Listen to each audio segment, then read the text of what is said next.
Hello dear students, मैं हूं मिथिलेश कुमार और आप सभी लोगों का स्वागत करता हूं उदित फार्मेसी के ऑनलाइन लर्निंग प्लेटफॉर्म पर। कैसे हैं आप सभी लोग? आशा करता हूं अच्छे होंगे, स्वस्थ होंगे और मस्त होंगे। अभी के क्लास में हम लोग फार्माकोलॉजी के टॉप 20 सीरीज का पार्ट 20 करने वाले हैं। आपको 2 लेक्चर एक्स्ट्रा करना पड़ सकता है क्योंकि 20 पार्ट में फार्माकोलॉजी के टॉप 20 क्वेश्चन कंप्लीट नहीं हो पाएंगे, क्योंकि पार्ट 20 में हम लोग क्वेश्चन नंबर 19 करेंगे एंड क्वेश्चन नंबर 19 का भी आधा ही होगा। ठीक है, हाँ, तो पार्ट 21 भी आएगा, पार्ट 22 भी होगा। एक ही लेक्चर को बहुत ज़्यादा लंबा नहीं करेंगे क्योंकि बहुत सारे बच्चों का रिक्वेस्ट आ रहा है कि सर ज़्यादा लंबा लेक्चर देख के डर लग जा रहा है। चूँकि हमारे पास अभी समय भी ठीक ठाक बचा हुआ है, तो इसलिए मैं इसे और 2 पार्ट कर दूंगा, पार्ट 21 और पार्ट 22, ताकि आप थोड़ा थोड़ा लेक्चर रहेगा तो देखना आसान रहेगा आपके लिए। ठीक है, हाँ, तो ये पार्ट 20 में हम लोग क्वेश्चन नंबर 19 कवर करेंगे। Right short notes on. हम लोगों को यहाँ शॉर्ट नोट्स लिखना है किसके ऊपर? एंटीबायोटिक्स और एंटी नियोप्लास्टिक एजेंट्स के ऊपर। तो एंटीबायोटिक्स अपने आप में एक बहुत इंपॉर्टेंट टॉपिक है। फिर एंटी नियोप्लास्टिक, जिसको एंटी कैंसरस एजेंट कहते हैं, ये भी अपने आप में बहुत इंपॉर्टेंट टॉपिक है। एंटी मलेरियल एजेंट्स और एंटी ट्यूबरकुलर एजेंट्स, बहुत important topic. Anti fungal drugs जैसे कोट्रीमोक्साजोल के बारे में डिटेल में लिखना है। ठीक है, हाँ, तो अभी के क्लास में बस हम लोग ये 2 ड्रग पढ़ेंगे, एंटीबायोटिक्स और एंटी नियोप्लास्टिक एजेंट्स। ओके, चलो भाई, उसके बाद अगले क्लास में पार्ट नंबर 20 में हम लोग एंटी मलेरियल और एंटी ट्यूबरकुलर और एंटी फंगल ये तीनों पढ़ लेंगे। ओके, हाँ, चलो भाई, एंटीबायोटिक्स क्या होते हैं बताइए आप सभी लोग। एंटीबायोटिक्स क्या होते हैं? तो एंटीबायोटिक्स का मतलब ही होता है ऐसे सब्सटेंस जो कि माइक्रोब्स को किल करने का काम करता है, जैसे खास करके बैक्टीरिया वगैरह को किल करता है, उसके ग्रोथ को रोकने का काम करता है।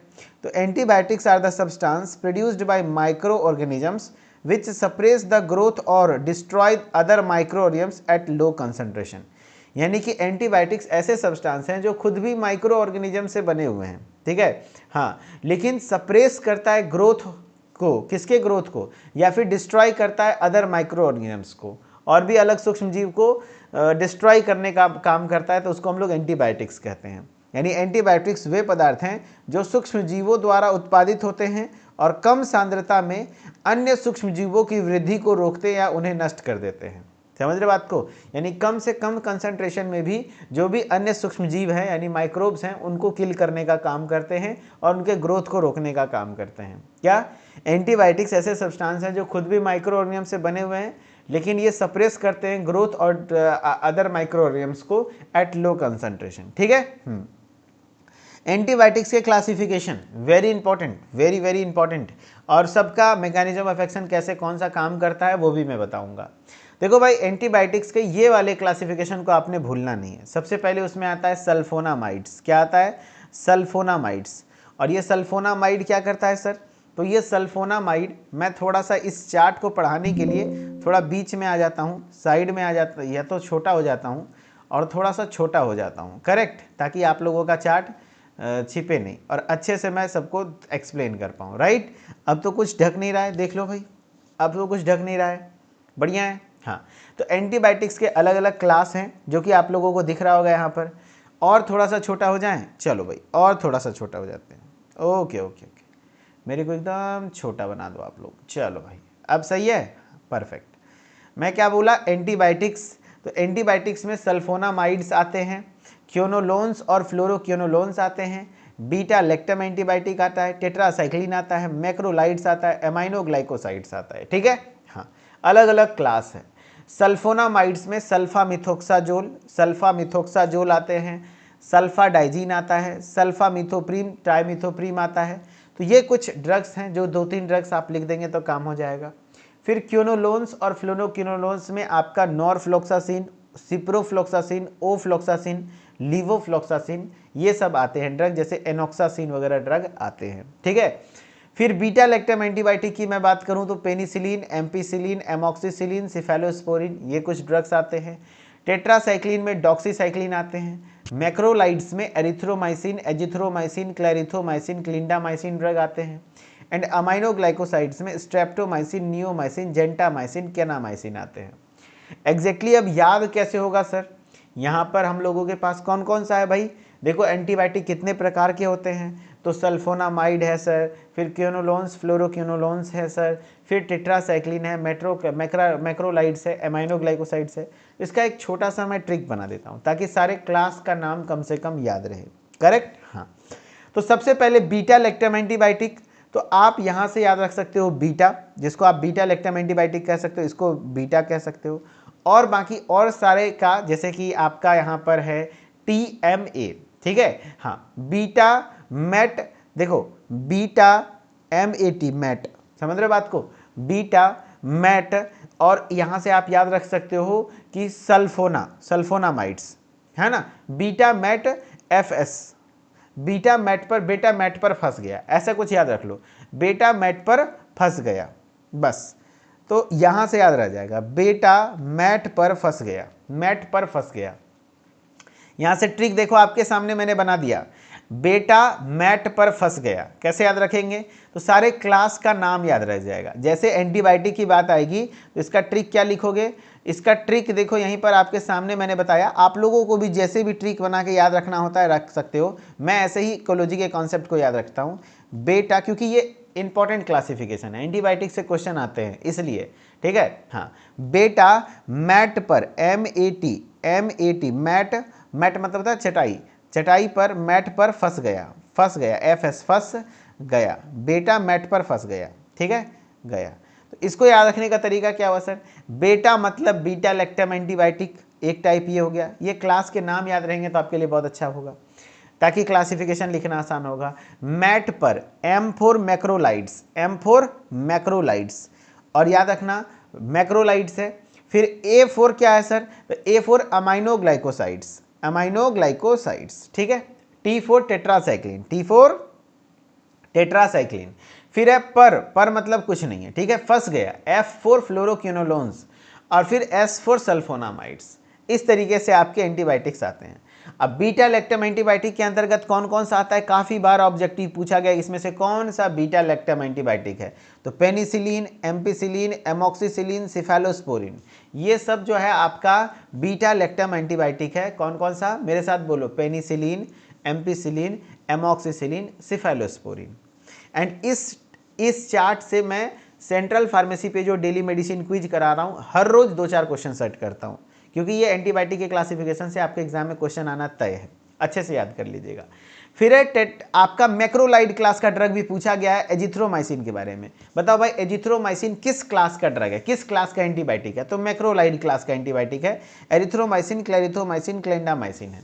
अच्छा, जेंटामाइसिन या स्ट्रेप्टोमाइसिन पूछा जाता है, जेंटामाइसिन या स्ट्रेप्टोमाइसिन किस क्लास का एंटीबायोटिक है, तो अमाइनोग्लाइकोसाइड्स क्लास का एंटीबायोटिक है। नियोमाइसिन, केनामाइसिन, ये सब अमाइनोग्लाइकोसाइड क्लास के एंटीबायोटिक हैं। अच्छा, टेट्रासाइक्लिन में कौन कौन सा, तो डॉक्सीसाइक्लिन आते हैं। क्योनोलोन्स और फ्लोरोक्योनोलोन्स का याद रखने का तरीका, नॉरफ्लॉक्सासिन, ओफ्लॉक्सासिन, सिप्रोफ्लॉक्सासिन, लीवोफ्लॉक्सासिन, सब में फ्लॉक्सासिन लगा हुआ है, एनोक्सासिन, इस तरीके के ड्रग के नाम लिखे हुए, जिसको मैंने बताया उसको याद रख लो। सल्फोनामाइड्स में आपके सल्फामिथोक्साजोल, कोई दिक्कत नहीं है, सल्फाडाइजिन, सल्फामिथोप्रिम, ट्राइमिथोप्रिम, इस तरीके से आपके होते हैं। ओके, हाँ, ये तो क्लासिफिकेशन हो गए। अब इनके मैकेनिज्म ऑफ एक्शन, कौन से एंटीबायोटिक किस तरीके से बैक्टीरिया को, सब तो एंटीबायोटिक ही है, यानी सब बैक्टीरिया को ही किल कर रहा है, लेकिन कौन से एंटीबायोटिक किसको किल कर रहा है, किसको किल कर रहा है, कौन सी एंटीबायोटिक, यानी कौन प्रोटीन सिंथेसिस को इनहिबिट कर रहा है, कौन सेल वॉल सिंथेसिस को इनहिबिट कर रहा है, उसके लिए भी एक ट्रिक है।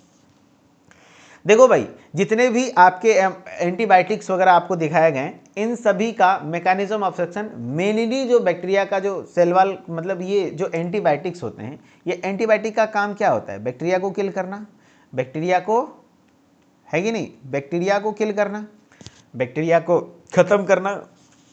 तो कुछ बैक्टीरिया क्या करते हैं कि जो बैक्टीरिया का सेल वॉल है ना, इस सेल वॉल के सिंथेसिस को इनहिबिट कर देते हैं, जिससे सेल वॉल नहीं बन पाता है, बैक्टीरिया मर जाता है। कुछ ऐसे होते हैं जो बैक्टीरिया के प्रोटीन सिंथेसिस को इनहिबिट कर देता है ना, हाँ। तो मेनली जो यहाँ पर आपके एंटीबायोटिक्स हैं वो मुख्य तौर पर 2 तरीके से काम करते हैं। जैसे malt equal to protein, malt में क्या पाया जाता है, प्रोटीन पाया जाता है, ऐसे याद रखो। तो जितने भी माल्ट में आ गए, M4 मैक्रोलाइड्स है ना, A4 एमाइनोग्लाइकोसाइड्स, L4 लिंकोसामाइड्स और T4 टेट्रासाइक्लिन, ये चारों क्या करते हैं, प्रोटीन सिंथेसिस को इनहिबिट करते हैं। किसको, प्रोटीन सिंथेसिस को इनहिबिट करते हैं, बाकी सब सेल वॉल सिंथेसिस। जैसे देखो A फॉर अमाइनो ग्लाइकोसाइड्स, तो पूछेगा अमाइनो ग्लाइकोसाइड का काम करने का तरीका, ये इनहिबिट करते हैं प्रोटीन सिंथेसिस को, बैक्टीरियल राइबोसोम से बाइंड करके उसको इनहिबिट कर देते हैं, जिससे प्रोटीन नहीं बन पाता है, ठीक है, यानी प्रोटीन सिंथेसिस को इनहिबिट करते हैं। बिना प्रोटीन के बैक्टीरिया मर जाएगा। फिर सिफेलोस्पोरिन, अच्छा देखो माल्ट में कहीं सिफेलोस्पोरिन आ रहा है क्या? नहीं आ रहा है, इसका मतलब ये सेल वॉल के सिंथेसिस, जो माल्ट में नहीं आएगा वो सेल वॉल सिंथेसिस को इनहिबिट करता है। हाँ एक्सेप्शन है, जैसे सल्फोनामाइड्स, सल्फोनामाइड्स में FO लवर्ड, सल्फोना, फोना है ना, FO है ना, तो ये फॉलिक एसिड के सिंथेसिस को इनहिबिट करता है, फोलेट सिंथेसिस को इनहिबिट करता है, यानी कि आपके बैक्टीरिया में फॉलिक एसिड नहीं बनने देता है, ठीक है। जबकि फ्लोरोक्विनोलोन्स में क्या करता है, ये DNA रेप्लिकेशन को इनहिबिट करता है। बस ये दो को अलग से याद रख लेना, फ्लोरोक्विनोलोन्स, एक है आपको देखो सल्फोनामाइड्स जो कि फोलेट, यहाँ पे FO वर्ड आ रहा है। फ्लोरोक्विनोलोन्स ये आपके DNA रेप्लिकेशन को इनहिबिट करता है बैक्टीरिया का। बाकी सब जिसमें MALT, माल्ट में जो भी आ गया, मैक्रोलाइड्स, अमाइनो ग्लाइकोसाइड, लिंकोसामाइड, टेट्रासाइक्लिन, ये सब आपके प्रोटीन सिंथेसिस को इनहिबिट करते हैं। किसको इनहिबिट करते हैं? प्रोटीन सिंथेसिस को। बाकी सब सेल वॉल सिंथेसिस को इनहिबिट करते हैं। जैसे टेट्रासाइक्लिन, तो टेट्रासाइक्लिन में MALT माल्ट में आ रहा है ना, T4 टेट्रासाइक्लिन, यानी प्रोटीन सिंथेसिस को इनहिबिट करेगा, इनहिबिट प्रोटीन सिंथेसिस। वैसे पेनिसिलिन, पेनिसिलिन क्या करता है सर? तो पेनिसिलिन सेल वॉल सिंथेसिस को इनहिबिट करता है। देखो माल्ट में आया नहीं, तो ये सेल वॉल सिंथेसिस को इनहिबिट करता है। फिर मैक्रोलाइड्स, मैक्रोलाइड्स में M आ रहा है, तो ये प्रोटीन सिंथेसिस को इनहिबिट करता है। फिर कार्बापिनिम्स, कुछ और भी एंटीबायोटिक के क्लास हैं जो इस चार्ट के अलावा भी होते हैं, लेकिन ये इतना लिख दोगे तो काम चल जाएगा, इसीलिए मैं इजी चार्ट है इसीलिए मैं ये करा रहा हूँ।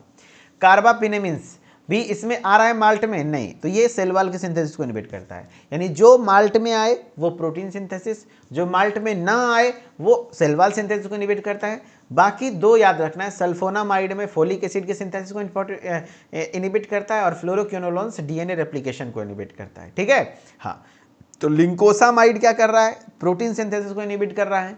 ग्लाइकोपेप्टाइड्स सेल वॉल सिंथेसिस को इनहिबिट कर रहा है, किसको? सेल वॉल सिंथेसिस को इनहिबिट कर रहा है। तो ये होते हैं एंटीबायोटिक्स के क्लास, करेक्ट। हाँ, ये एंटीबायोटिक के क्लास होते हैं जिसके कि अलग अलग मैकेनिज्म ऑफ एक्शन है, काम करने का तरीका है, ओके। चलिए अब हम लोग सबके काम करने का तरीका, क्लासिफिकेशन ऑफ एंटीबायोटिक्स, जैसे beta lactam antibiotics, beta lactam में कौन कौन से ड्रग्स आ रहे थे सर? पेनिसिलिन, एम्पिसिलिन, है ना, एमॉक्सिसिलिन, सिफेलोस्पोरिन, देखो पेनिसिलिन, एम्पिसिलिन, एमॉक्सिसिलिन, सिफेलोस्पोरिन, मेरे साथ बोलो, ये सब याद रहना चाहिए, इसीलिए इतना आराम से आहिस्ते आहिस्ते करा रहा हूँ। Beta lactam antibiotics, penicillin, cephalosporin, ampicillin, amoxicillin, दो एग्जाम्पल लिखा हुआ है। क्या करते हैं? तो मैंने बताया था माल्ट, MALT, माल्ट प्रोटीन को इनहिबिट करता है, प्रोटीन सिंथेसिस को इनहिबिट करता है। बाकी सल्फोनामाइड्स में, सल्फोनामाइड ऐसे याद रखना, सल्फोनामाइड्स फोलिक एसिड के सिंथेसिस को इनहिबिट करता है, और एक है फ्लोरोक्विनोलोन्स जो कि DNA रेप्लिकेशन को इनहिबिट करता है। बाकी सब सेल वॉल सिंथेसिस। तो बीटा लैक्टम में एम्पिसिलिन, पेनिसिलिन वगैरह आता है, तो कहीं पे भी माल्ट में बीटा है क्या? नहीं, तो ये बैक्टीरियल सेल वॉल सिंथेसिस को इनहिबिट करेगा। इसका काम करने का तरीका क्या है? सेल वॉल के सिंथेसिस को इनहिबिट करेगा।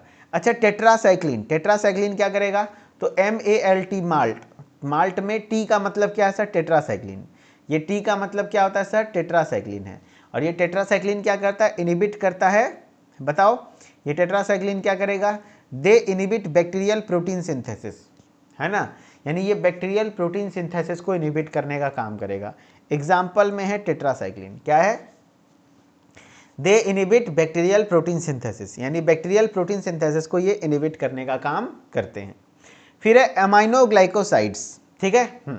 अमाइनो ग्लाइकोसाइड्स में स्ट्रेप्टोमाइसिन, जेंटामाइसिन, केनामाइसिन, ये कुछ एंटीबायोटिक्स आते हैं, यहाँ जेंटामाइसिन लिखा हुआ है। ये अमाइनो ग्लाइकोसाइड्स भी माल्ट में आता है, MA, तो ये प्रोटीन सिंथेसिस को इनहिबिट करेगा। They inhibit protein synthesis and are bactericidal, जिससे बैक्टीरिया किल हो जाएगा, मर जाएगा। अच्छा, मैक्रोलाइड्स, मैक्रोलाइड्स में याद करो एजिथ्रोमाइसिन, एरिथ्रोमाइसिन, क्लेरिथोमाइसिन, क्लिंडामाइसिन, ऐसे कुछ ड्रग्स के नाम मैंने बताए थे। MALT माल्ट, यहाँ पे M फॉर मैक्रोलाइड्स आ रहा है, inhibit protein synthesis by acting on ribosome, यानी बैक्टीरियल राइबोसोम पे काम, उसको बाइंड करके उसके प्रोटीन सिंथेसिस को इनहिबिट करता है। फ्लोरोक्विनोलोन्स में याद रखना DNA replication, they inhibit nucleic acid synthesis, DNA synthesis या डीएनए रेप्लिकेशन को इनिबिट करता है। किसको? डीएनए रेप्लिकेशन, डीएनए बनने नहीं देता है, ठीक है। हाँ, जिसमें सिप्रोफ्लॉक्सासिन, ओफ्लॉक्सासिन, लिवोफ्लॉक्सासिन ये सब ड्रग्स आते हैं। क्लोरमफेनिकोल ये भी क्या करते हैं? आपके प्रोटीन सिंथेसिस को इनिबिट करते हैं। किसको करते हैं? प्रोटीन सिंथेसिस को इनिबिट करते हैं। वैसे ग्लाइकोपेप्टाइड क्लास के भी एंटीबायोटिक्स होते हैं, जिसमें वेंकोमाइसिन आता है, वेंकोमाइसिन, दे इनिबिट सेल वॉल सिंथेसिस। ये क्या करते हैं? ये भी सेल वॉल के सिंथेसिस को इनिबिट करते हैं। वैसे पॉलीपेप्टाइड एंटीबायोटिक आते हैं, पॉलीमिक्सिन वगैरह, दे डैमेज बैक्टीरियल सेल मेम्ब्रेन, ये बैक्टीरिया के सेल मेम्ब्रेन, ये अलग ही है। पॉलीपेप्टाइड एंटीबायोटिक एक अलग मात्रा है जो कि बैक्टीरियल सेल मेम्ब्रेन को इनिबिट करने का काम करता है, ठीक है। तो फार्माकोलॉजिकल एक्शन ऑफ एंटीबायोटिक्स, तो कुछ बैक्टीरिया हैं जो कि सेल वॉल सिंथेसिस को इनिबिट करते हैं। तो bacterial cell wall formation stop, जिससे बैक्टीरियल सेल वॉल बनना बंद हो जाता है, जिससे सो बैक्टीरिया डाई, यानी बैक्टीरिया की कोशिका भित्ति का निर्माण रुक जाता है, जिससे बैक्टीरिया मर जाते हैं। एग्जाम्पल में पेनिसिलिन है ना, पेनिसिलिन। इनिबिट प्रोटीन सिंथेसिस, कुछ हैं जो कि सेल वॉल सिंथेसिस को इनिबिट करते हैं, जैसे आपको एग्जाम्पल में पेनिसिलिन दिखाया गया जो कि सेल वॉल सिंथेसिस को इनिबिट करता है। कुछ हैं जो प्रोटीन सिंथेसिस को इनिबिट करते हैं। एंटीबायोटिक ब्लॉक्स बैक्टीरियल राइबोसोम, क्योंकि राइबोसोम ही प्रोटीन बनाता है, तो बैक्टीरियल राइबोसोम को ब्लॉक कर देते हैं। सो पेशेंट जो proteins are not formed and growth stop, जिससे प्रोटीन नहीं बनता और ग्रोथ रुक जाती है, ठीक है। हाँ, तो एंटीबायोटिक्स बैक्टीरिया के राइबोसोम को अवरुद्ध करते हैं, जिससे प्रोटीन नहीं बनते हैं और वृद्धि रुक जाती है। एग्जाम्पल में टेट्रासाइक्लिन, क्या एग्जाम्पल में? टेट्रासाइक्लिन है, ठीक है। हाँ, अब टेट्रासाइक्लिन की जगह आप बहुत सारा लिख सकते हो, MALT, माल्ट, मैक्रोलाइड्स, अमाइनोग्लाइकोसाइड्स हैं, लिंकोसामाइड्स, टेट्रासाइक्लिन, ये सब आपके प्रोटीन सिंथेसिस इनिबिटर्स हैं। Inhibit nucleic acid synthesis, nucleic acid यानी कि जो डीएनए को सिंथेसिस को इनिबिट करे, यानी कुछ एंटीबायोटिक्स जैसे डीएनए और आरएनए फॉर्मेशन बंद हो जाते हैं, जिससे डीएनए बैक्टीरिया मल्टीप्लाई नहीं कर पाता है। यानी कुछ एंटीबायोटिक्स हैं डीएनए और आरएनए के निर्माण को रोक देता है, जिससे कि बैक्टीरिया प्रजनन नहीं कर सकते हैं, जिसमें सिप्रोफ्लॉक्सासिन जो कि फ्लोरोक्विनोलोन क्लास का एंटीबायोटिक है। कुछ ऐसे हैं जो डिसरप्ट करता है सेल मेम्ब्रेन को, है ना। The bacterial membrane becomes leaky, जिससे बैक्टीरियल का सेल मेम्ब्रेन लीक हो जाता है। लीक होने लगेगा तो जाहिर सी बात है कॉजिंग सेल डेथ, जिससे बैक्टीरियल सेल डेथ हो जाएगा। जैसे पॉलीमिक्सिन, बैक्टीरिया की झिल्ली लीक हो जाती है, जिससे बैक्टीरिया मर जाते हैं, है ना। हाँ, तो ये आपको दिखाया गया एंटीबायोटिक्स। अब एंटीबायोटिक्स में मैंने बता दिया, अब उसमें एक एंटीबायोटिक जैसे पेनिसिलिन है, इसको थोड़ा सा डिटेल में पढ़ना होता है। कई बार होता है कि पेनिसिलिन के ऊपर शॉर्ट नोट्स दिखो, चूंकि ये पहली एंटीबायोटिक है, पहली एंटीबायोटिक खोजी गई थी, ये कौन? पेनिसिलिन। तो sir Alexander Fleming discovered penicillin in 1928 from penicillium notatum, यानी याद रखना सर अलेक्जेंडर फ्लेमिंग ने सबसे पहली बार पेनिसिलिन का खोज किया था सन 1928 में, फ्रॉम पेनिसिलियम नोटेटम नाम का एक फंगस से। किससे? फंगस से। कैसे खोज हुआ था सर? तो मैं आपको बताता हूँ। देखो, ये सर अलेक्जेंडर फ्लेमिंग है, ये एक्चुअली एंटीबायोटिक का खोज नहीं कर रहे थे, ये पेनिसिलियम नोटेटम नाम के फंगस पर एक काम कर रहे थे। क्या कर रहे थे? काम कर रहे थे। ये इनका पेट्री डिश था, ठीक है। इस पर रिसर्च कर रहे थे, तो इन्होंने गौर किया कि जब रिसर्च करके सुबह जाते, मतलब शाम में घर चले गए, सुबह आते थे तो देखते थे आसपास चारों बगल यहाँ बैक्टीरिया मरा हुआ रहता था, बैक्टीरिया मरा हुआ रहता था। इनको समझ में नहीं आता था कि आखिर बैक्टीरिया मर कैसे जा रहा है, कैसे मर जा रहा है, कैसे मर जा रहा है। तब बाद में पता चला कि पेनिसिलियम नोटेटम से एक एंटीबायोटिक बनाया जा सकता है, उसके अंदर एंटीबायोटिक प्रॉपर्टी है जो कि बैक्टीरिया को किल कर सकता है। पहले ज़माना में अगर किसी को बैक्टीरियल डिजीज़ हो गया, जैसे टीबी बीमारी हो जाता था ना, तो लोग उसको अलग कर देता था समाज से, और वो तड़प तड़प के मरता था, क्योंकि उसके छुआछूत से बीमारी फैलती थी, तो उसको अलग कर देता था, उसका इलाज नहीं संभव था।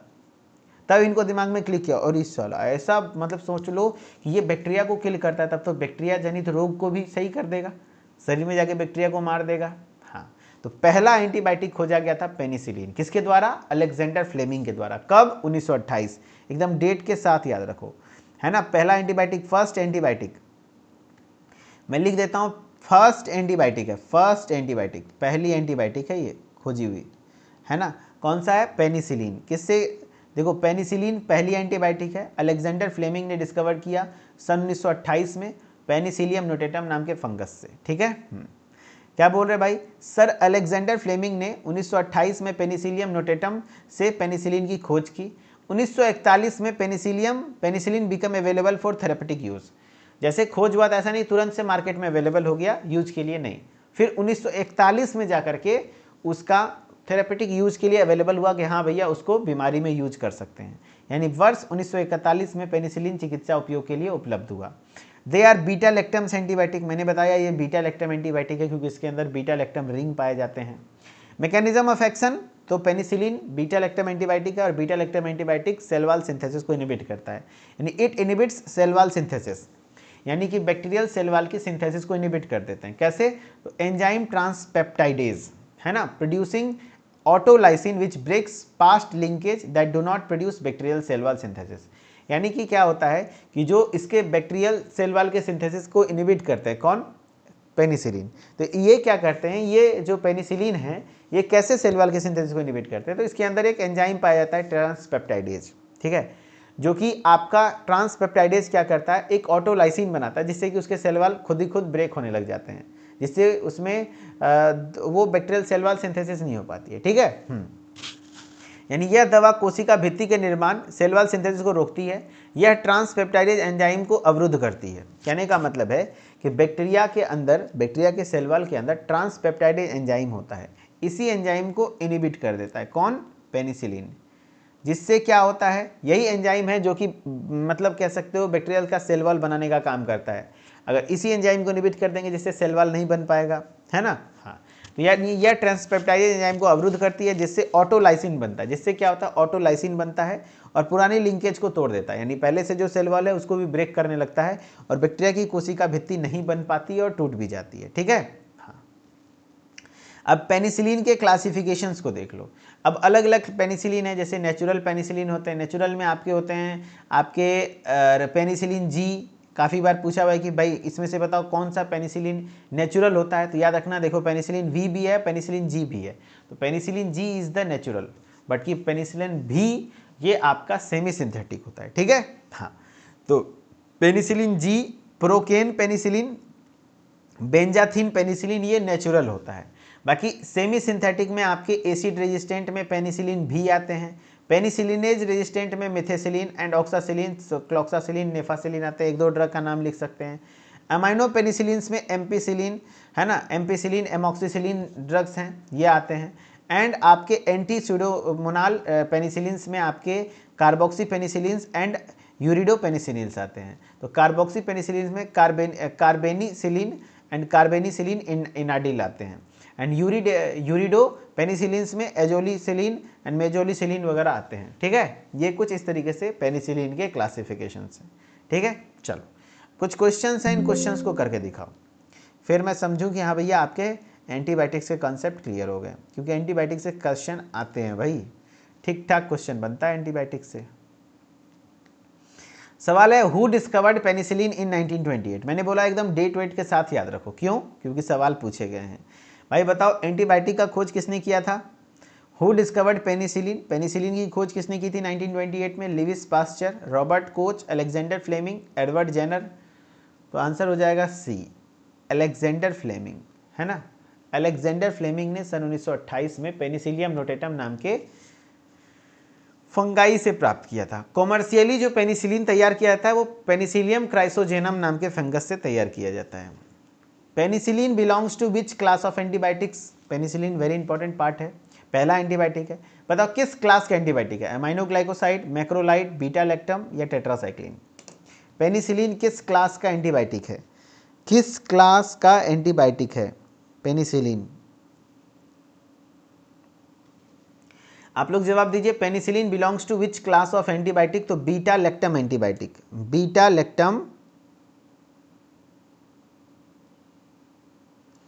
बीटा लैक्टम एंटीबायोटिक, है ना, beta lactam antibiotic, very good.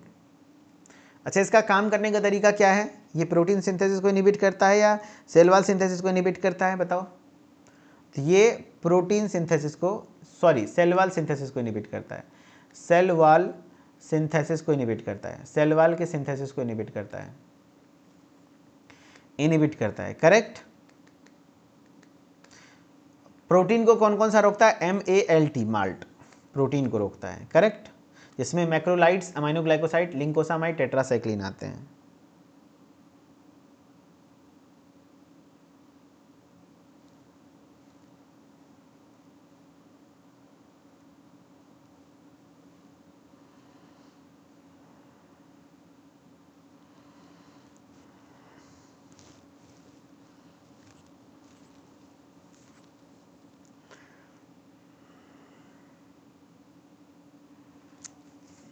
तो बीटा लैक्टम एंटीबायोटिक्स हो गए। चलो बहुत बढ़िया। Penicillin inhibits bacterial growth by targeting which of the following process. Penicillin inhibit करता है बैक्टीरियल ग्रोथ को, किस तरीके से? प्रोटीन सिंथेसिस को इनिबिट करता है, DNA replication, RNA replication, transcription, cell wall synthesis. मेरा एग्जाम बहुत बेहतरीन हुआ है, कोई दिक्कत नहीं है। सेल वॉल सिंथेसिस को इनिबिट करता है। बट हाँ, पेट वाला बीमारी यार सही नहीं हुआ है, दवा खाते हैं ठीक रहता है, अल्सर ही हो गया यार पेट में। मेरे को पता नहीं, कल मैं जा रहा हूँ पेट के स्पेशलिस्ट डॉक्टर, गैस्ट्रो के डॉक्टर से दिखवाने के लिए। यार कंफर्टेबल फील नहीं होता मेरे को। दवा खाते हैं तो ठीक रहता है, दवा छोड़ते हैं बस। दवा देखो 5 दिन का दिया था, ठीक थे, फिर दवा खत्म हुआ तो पेट में हल्का हल्का दर्द रहता है।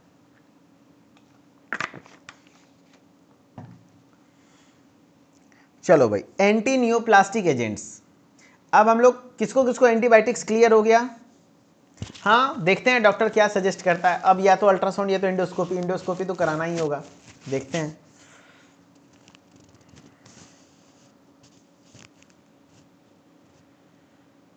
देखते हैं कल क्या होता है नहीं होता है। कल जाऊंगा मैं, स्पेशली डॉक्टर से दिखाऊंगा यार। चलो समझ में आ गया, एंटीबायोटिक्स क्लियर हुआ। आज एग्जाम में आएगा तो लिख दोगे। हाँ, करवा लूँगा यार। अच्छे अस्पताल में दिखवा रहा हूँ, ऐसा नहीं है कि जैसे तैसे डॉक्टर से दिखा रहा हूँ। लेकिन कल मैं स्पेशली गैस्ट्रो के डॉक्टर से, उसका नंबर बहुत लेट से मिलता है लेकिन प्रयास करूँगा। काफ़ी पॉपुलर डॉक्टर हैं यहाँ मुजफ्फरपुर के, ठीक हो जाएगा।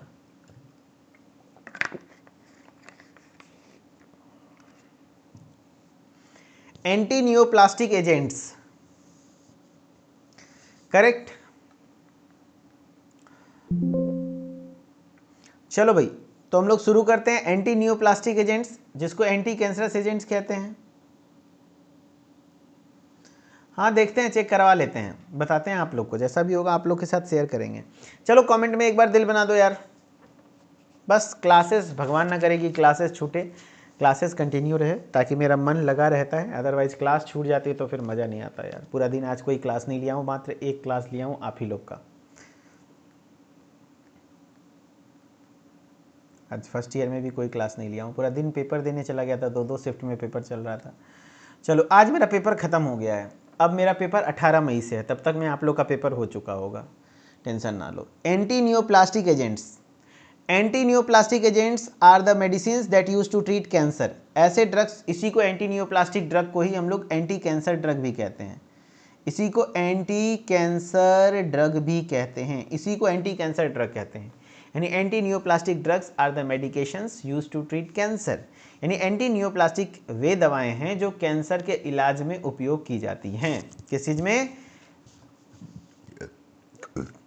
है ना, एंटी नियोप्लास्टिक दवाएं कैंसर के इलाज के उपयोग के लिए की जाती हैं। ठीक है।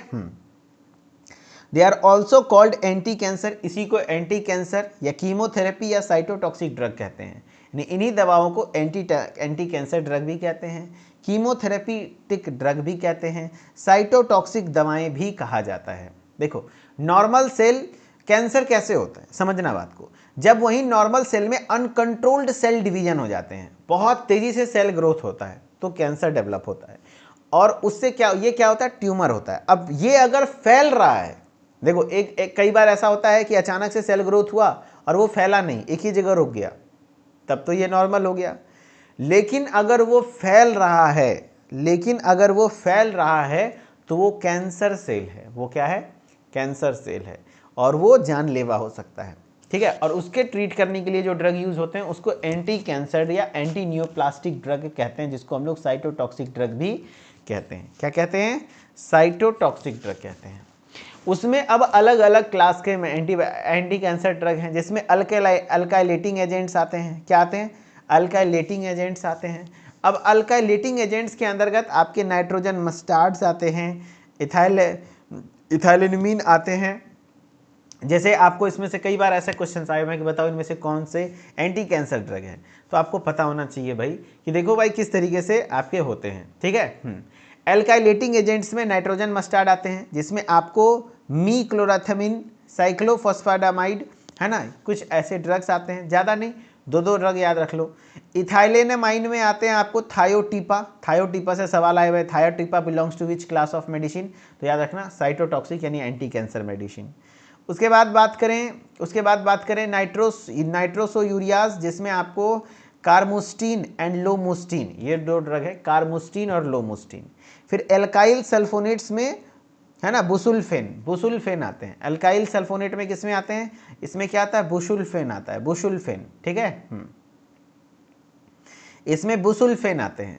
फिर ट्रायाजीन में आपका डी कार्बाजीन है ना, डी कार्बाजीन आते हैं, एंड टीमोजोलामाइड है ना, टीमोजोलोमाइड ड्रग आते हैं जो कि ट्रायाजीन क्लास के ड्रग्स हैं। फिर है मिथाइल हाइड्राजीन में आपको प्रोकार्बाजीन आते हैं, ठीक है। फिर है पोटेशियम कोऑर्डिनेशन कॉम्प्लेक्सेस में सिस्प्लेटिन, कार्बोप्लेटिन, ऑक्सीप्लेटिन है ना, ऑक्सैलीप्लेटिन, ये कुछ ऐसे ड्रग्स हैं जो कि आपके आते हैं प्लेटिनम कोऑर्डिनेशन कॉम्प्लेक्सेस में, ठीक है। हाँ, फिर एंटी मेटाबोलाइट्स में क्या क्या आते हैं सर, तो एंटी मेटाबोलाइट्स में फोलेट एंटागोनिस्ट में मीथोट्रिक्सेट है ना, एंड क्या कहते हैं परमीट्रिक्सेट। तो मीथोट्रिक्सेट वेरी इंपॉर्टेंट, मीथोट्रिक्सेट से भी सवाल आए हुए हैं कि इसमें से कौन सा है जो कि एंटी कैंसर ड्रग है, मीथोट्रिक्सेट है। दो चार बार लिख के आप याद कर लेना, एंटी कैंसर ड्रग इंपॉर्टेंट है, एग्जाम में आते हैं। मानता हूँ याद करने में दिक्कत होगी, लेकिन क्या करोगे, पढ़ना पड़ेगा। प्यूरिन एंटागोनिस्ट आते हैं, प्यूरिन एंटागोनिस्ट, इसमें 6 मरकैप्टोप्यूरिन, 6 थायोगुआनिन, एजाथायोप्रिन, ये कुछ ऐसे ड्रग्स हैं जो कि आपको 6 प्यूरिन एंटागोनिस्ट में आते हैं। क्या क्या आते हैं, इसमें आपके सिर्फ 6 मरकैप्टोप्यूरिन, 6 थायोगुआनिन, एजाथायोप्रिन वगैरह आते हैं, ठीक है। पिरिमिडिन एंटागोनिस्ट में आपके 5 फ्लोरोयूरेसिल है ना, क्या कहते हैं सेप्सिटाबिन वगैरह ड्रग्स आते हैं, सिट्राबिन वगैरह ड्रग आते हैं जो कि आपके देखने को मिलता है। तो ये थे कुछ anti cancer drug, anti toxic, anti cancerous drug. कैसे काम करते हैं, क्या किसका मैकेनिज्म ऑफ एक्शन है वो भी देख लो। Mechanism of action of alkylating agents, यानी ये जो एल्काइलेटिंग एजेंट्स जितने भी हैं, एल्काइलेटिंग एजेंट्स के अलग अलग टाइप्स हैं। कुछ नाइट्रोजन मस्टार्ड होते हैं, कुछ इथाइलेनामाइन आयन होते हैं, कुछ अल्काइल सल्फोनेट, कुछ नाइट्रोसोयूरियाज, कुछ ट्रायाजीन, कुछ मिथाइल हाइड्राजीन क्लास का ड्रग होता है। इसका काम क्या होता है, alkylating agents inhibit transcription of DNA to RNA by alkylation, यानी डीएनए को आरएनए में कन्वर्ट नहीं होने देता है। जहां पे अनकंट्रोल्ड सेल डिवीजन हो रहा है वहां पर ट्रांसक्रिप्शन को इनहिबिट करता है। कैसे, तो डीएनए का एल्काइलेशन कर देता है, डीएनए में अल्कली ग्रुप जोड़ देता है, जिससे डीएनए आरएनए में कन्वर्ट नहीं होता है। एंड डीएनए के आरएनए में कन्वर्ट होने को प्रोसेस को ट्रांसक्रिप्शन कहता है। तो एल्काइलेटिंग एजेंट्स इनहिबिट करते हैं ट्रांसक्रिप्शन। किसको इनहिबिट करते हैं, ट्रांसक्रिप्शन को, ठीक है। तो एल्काइलेटिंग एजेंट्स डीएनए के ट्रांसक्रिप्शन को रोकते हैं, डीएनए के ट्रांसक्रिप्शन को रोकते हैं। Alkylation adds alkyl group to DNA causing breakage of DNA strands, यानी कि क्या करता है, alkylation adds alkyl group to DNA. Alkylation process में क्या होता है, डीएनए में एल्काइल ग्रुप ऐड कर देते हैं, जिससे ब्रेक हो जाता है डीएनए स्ट्रैंड। यानी एल्काइलेशन में डीएनए अल्काइल समूह जुड़ता है, जिससे डीएनए स्ट्रैंड टूट जाती है, जिससे क्या होती है, डीएनए स्ट्रैंड टूट जाती है। करेक्ट, हाँ। चलो अब कुछ ये सिर्फ अल्काइलेटिंग एजेंट्स के मैकेनिज्म ऑफ एक्शन को बताया गया, बाकी बहुत सारा होता है, उतना ज़्यादा आपको लिखना नहीं है, इंडिविजुअली आता नहीं है, थोड़ा सा एक आध क्लास का लिख दोगे तो काम हो जाएगा। थोड़ा शॉर्ट में मैंने पढ़ाया एंटी कैंसर ड्रग को, क्योंकि एक आध क्वेश्चन आते हैं, इतना लिख दोगे सफिशिएंट है, ठीक है।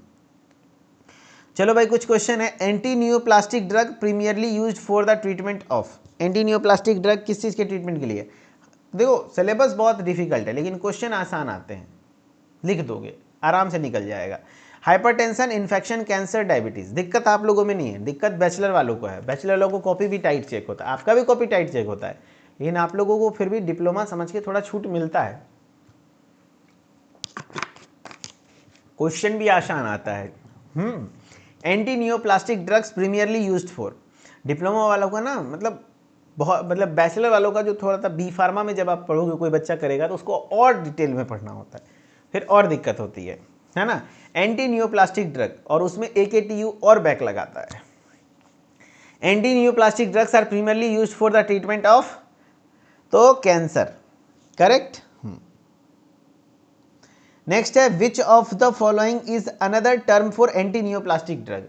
एंटी न्यूप्लास्टिक ड्रग के लिए और कौन सा अनदर टर्म्स है, antivirals, antipyretics, antacids, chemotherapeutic, chemotherapeutic agents. तो याद रखना कीमोथेरेपी लिखा हुआ है, लेकिन जैसे बेस्ट होगा कीमोथेरेपेटिक एजेंट्स। ठीक है।